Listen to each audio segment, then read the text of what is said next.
Hi gang, Rob here. It is the afternoon of 4 December 2016. Sunday afternoon, watching the Bears destroy the Niners on a snowy day at Soldier Field. It's kind of a boring section of the game, so I thought I'd come downstairs and make a video for you guys. And what I'm pretty excited about, you're looking at a box here that says Esnyx on the simulated gold leaf label. Yeah, this is a custom knife by maker Evan Nicolaides from Sarasota, Florida. He is the author of the Esnyx Customs line of knives, as well as the Esnyx Essentials mid-tech line. These are two of the Esnyx Customs, and the first one we're going to show you is one I just bought. Yeah, these are going to be two knives of the same model, slightly different. Okay, so let's take a look at what we have here. First of all, the packaging, and frankly, it's a little Spartan. Just a sort of manila box and a red felt pouch with some like Christmas tree skirt material. And inside the pouch, though, is where it gets good. This is an Esnyx back pocket folding traditional single-bladed jackknife. And here's the certificate of authenticity with the nice Esnyx watermark in the background. This is Evan's 29th custom knife. The pattern is the back pocket.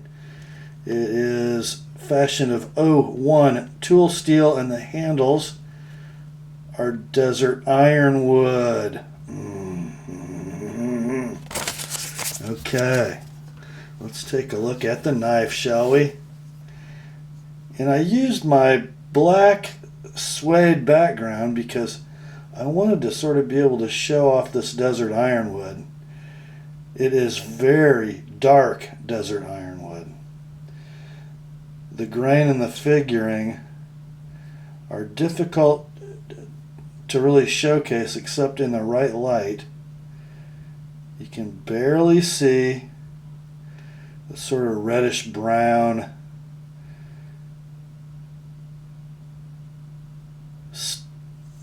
sort of stippling or dappling, I guess would be a better word, in that grain. There's a good chunk of it right here.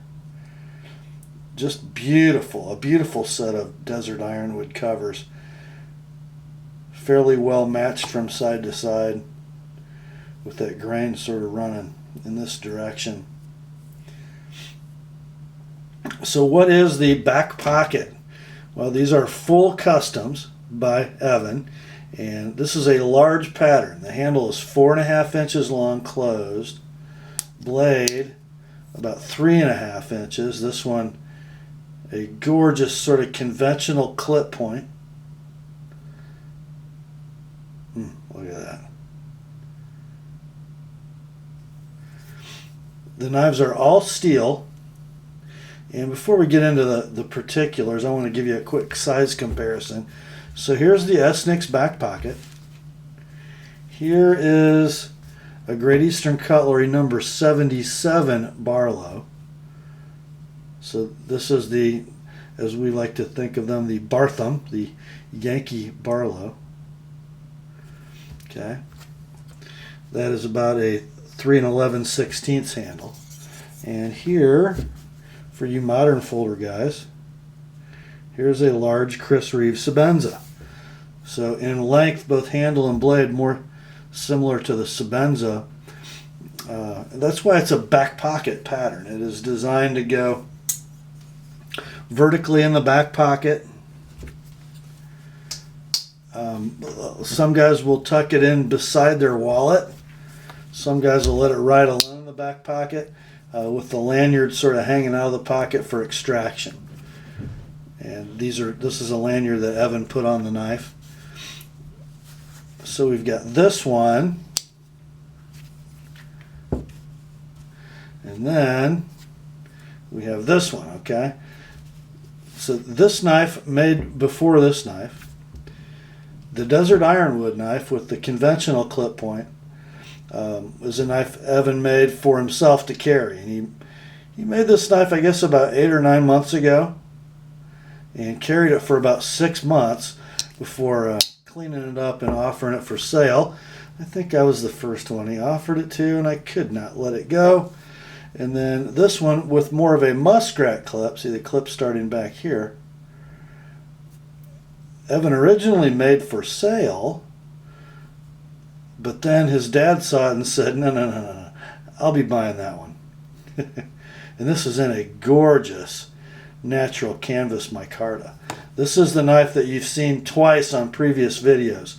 Once in my interview with Evan at the GEC Roundup last August, and once just from a month ago or so at the Tony Bowes visit.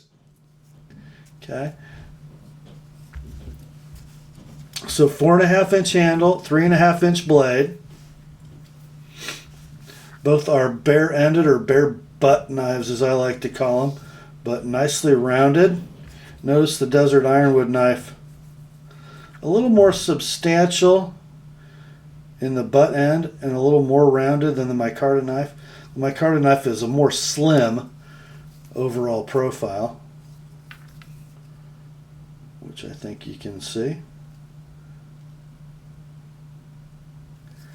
They are customs, they are handmade, they are all going to be a little bit different.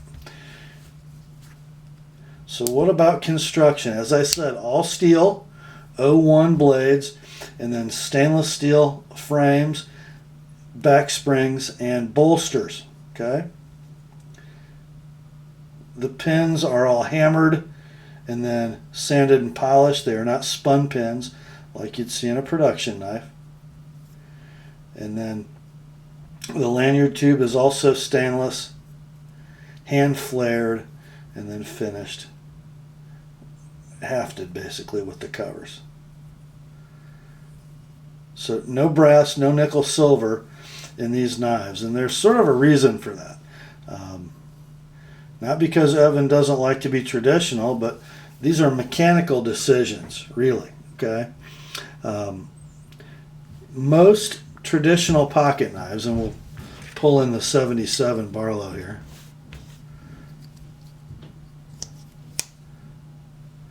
This is an all steel knife, latest production run, but most of them are going to have brass liners and nickel silver bolsters, and the pivot is also basically the rivet pin for the front of the knife. So it's the diameter of a nail, okay?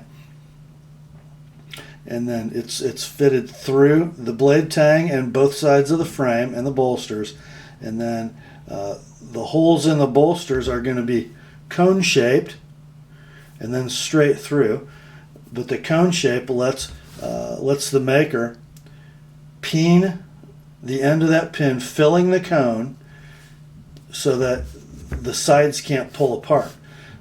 So you have a straight through hole followed by cones on the ends. When that pin is peened, flared out at the ends, it fills the cone so it can't be pulled apart. Okay. Now, with a nickel silver bolster, that's a softer material than even that soft steel pin. So you got a hardened blade that's riding around with force, a small diameter pin made out of very soft steel, and then that pin is set into even softer bolster material. Okay. Is that a hard use design? Not really. Okay.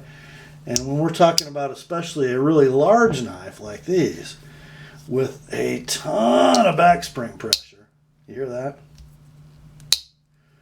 That normal traditional pivot design, not so good. Okay, so what we have here, not only do we have a much harder steel bolster, we also have a bushing pivot. So much like the pivot on a Chris Reeve Sebenza, there is a bushing that goes around that pivot pin, which is not really a pivot pin, it's more of an assembly pin. The bushing becomes the pivot. And then when that pin is peened into those shaped holes, we have steel expanding into a steel cone, and we have that knife sandwiched tight against that bushing, larger diameter than the center pin, sandwiching it firmly. That bushing is 1 to 2 thousandths taller than the blade tang is thick, so we get this nice free action.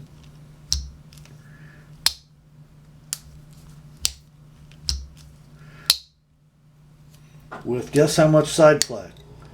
Dead zero, okay? So we have that hardened bushing, larger diameter than the pin, riding along the idea that blade tang hole, hardened steel against hardened steel, and then hardened steel, of course, for the bolsters, making a much more robust design with much more repeatable action and better wear characteristics than traditional pivot assembly technology. Okay.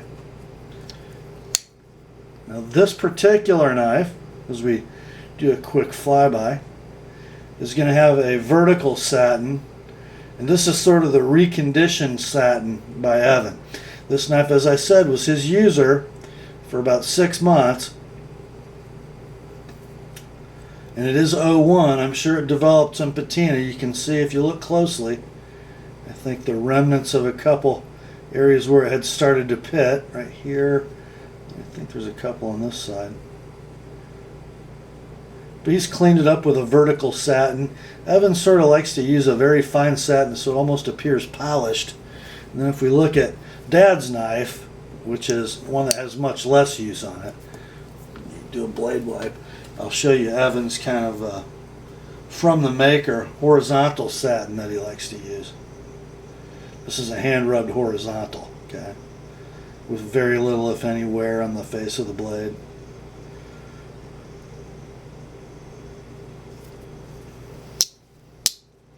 Now, both these knives have that same construction. Dad's knife might be a little smoother and have a little lighter pull weight than my knife. This is sort of like a man's knife right here. Both have superb walk and talk though, don't they? I mean, just listen to that coming closed. Swack.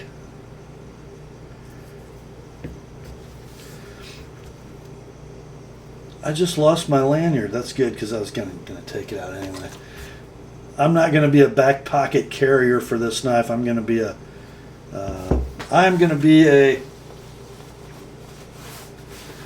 knife ship free Main Street pocket slip carrier in my front pocket. Notice that 4.5 inch frame fits very nicely in the Main Street slip. I may come up with a different lanyard for that, just a little shorter one. Probably will.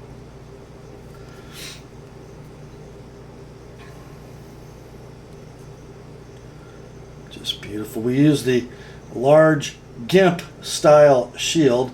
I think that's a funny name for this shield. A little different style of GIMP from one of these to the other. If you notice, more square corners on Dad's knife. A lot of times you'll see the GIMP shield in opposite end knives right in the middle of the handle, like in the number 98 GEC knives.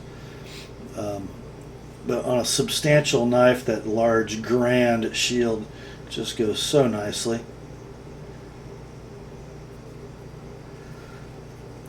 Let's talk about fit and finish on this thing.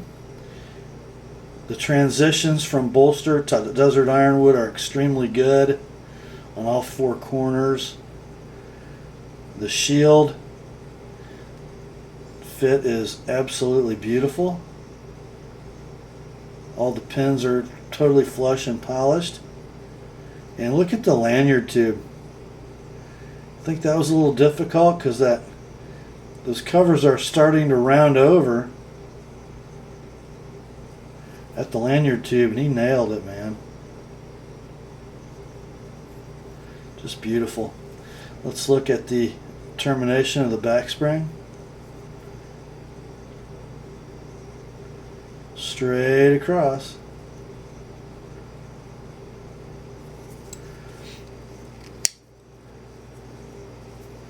Let's check for gaps and hafting on the back spring. This knife back spring is completely flush at full open. It's completely flush at half stop. And it's completely flush when closed. That is a good thing. You feel nothing going across the spine of the knife anywhere. When we get down to this most unsupported area of assembly, so between the middle assembly pin and the lanyard tube coming around the curve, it looks like we've got a little gap between the liners and the back spring. There really isn't. There might be just some rounded corners on either the liners or the back spring.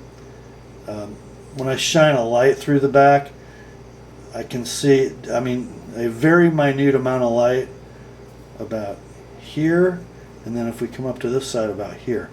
But for a knife that's 4.5 inches long, made by hand, I don't think that's bad at all. Generally, it's just nice and round and smooth and contoured to fit the hand. Fit and finish is excellent. And then Evan does, well, these bolsters have a little more wear on them than Dad's knife, but he does that sort of beautiful superfine satin.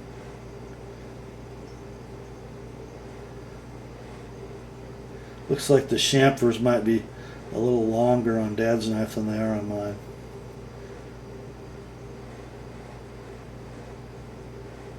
Both of them are beauties, though. The fit and finish on the micarta knife is actually even better than the ironwood knife, and looks like the gap situation, the hafting at least, is a little cleaner on this knife. It's newer, it's later. Evan might have learned some things from one to the other. I sort of prefer the blade shape on my knife a little bit. Let's talk about the ergos on this thing. Now, these large traditional slip joints are really meant to be used most in the overhand pinch grip, food preparation tasks, etc. They're also going to be employed in the draw cut grip, both sort of that horizontal draw cut and then that vertical draw cut grip that I like to use. You can even come up here with the thumb. Not really ever going to use the knife, I don't think, in a stabbing grip, although I'll show you the back spring strength in a minute. You sure could. And then in the hammer grip, the knife is just superb. If you want to do any kind of, you could do some feather stick making with this knife. I'm quite confident of that. Now check this out. You guys saw the walk and talk. Bang, bang. I mean, listen to that. Sounds like a gun going off. But check this out. I'm going to grip the knife up tight on the bolster, and I'm giving this thing like all I got with my thumb. It's all I can do to break that thing off stop with my thumb. Now, this knife is not going to fold on you. It is a man's working slip joint. Let's take a look inside the blade well. Get a little light to help us. Okay, here we go.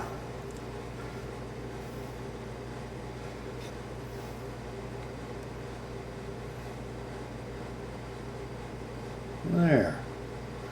Nice and clean. And your serial number is going to be right down here by my thumb. See it? It's just a tough shot to get. Let's see. There we go.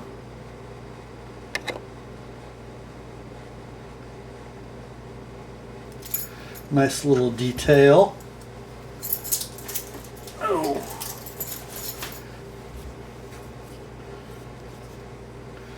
I suppose you guys are wondering, aren't you? How do they cut? Well, let me show you a little difference here between my knife and Dad's knife. My knife is a little more obtuse in its primary bevel, mine on the left. A little more gradual on the micarta knife, and the micarta knife is much thinner behind the edge. I'm going to guess this at about 12 thousandths, while mine's probably 20. And Dad's knife has some use on it. On Evan's edge, you'll even see some sort of microchipping up here near the tip. I think you can catch that. So this has not been a safe clean. A little ragged here going on at the tip. Pretty good little roll. Nice little flat spot. Oh, no, that was just a lint. So it probably cuts okay still. Let's see. You know, that's a 6-7 month old knife that's been used and not resharpened. I haven't touched it in '01 and very thinly ground. So a little catchy, but not bad.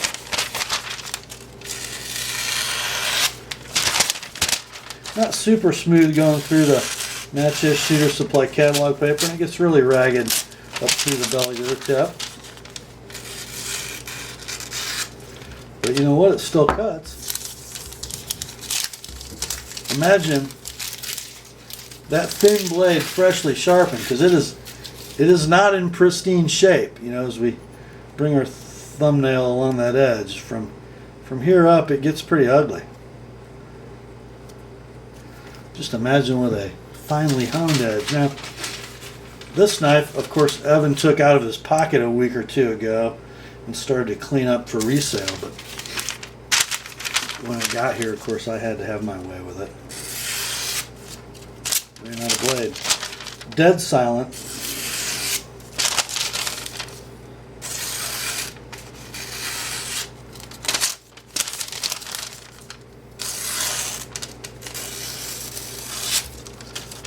Curvies.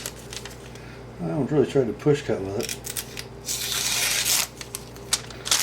We're running out of paper. Yep. This is how it ought to be right there.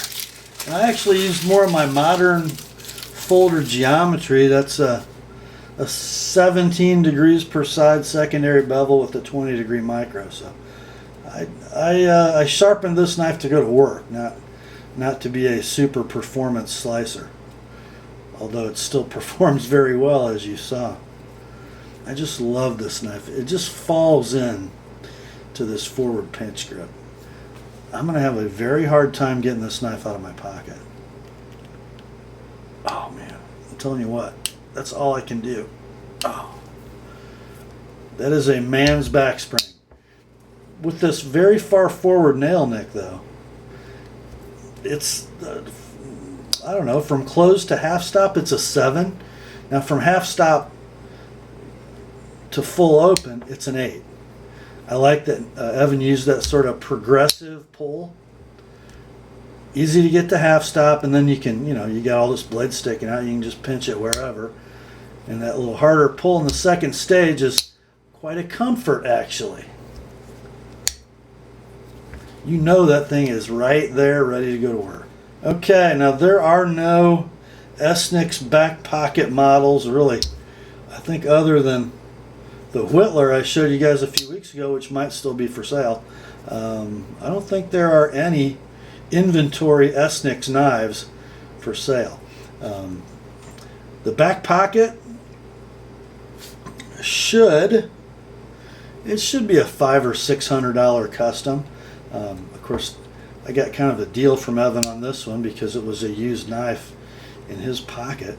And I'm so happy with it. Man, am I happy with it.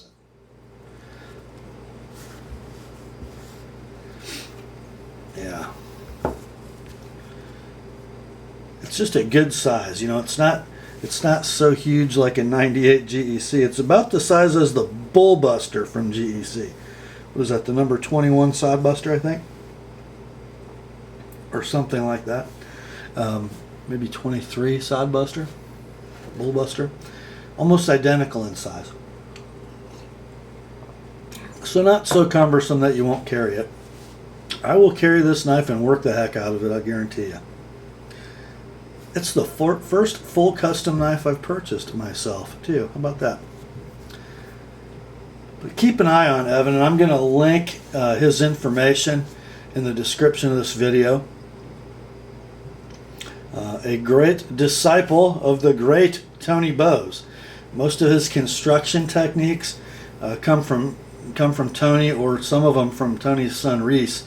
Evan is a great student, and he is carrying on this craft of super precision, custom traditional knife making, and he's carrying it on proudly, and he is acquitting himself very well. Love these knives. Glad I got my hands on one. That is it for this one, guys. Grace to you and peace from God our Father and the Lord Jesus Christ. And remember, the word is sharp.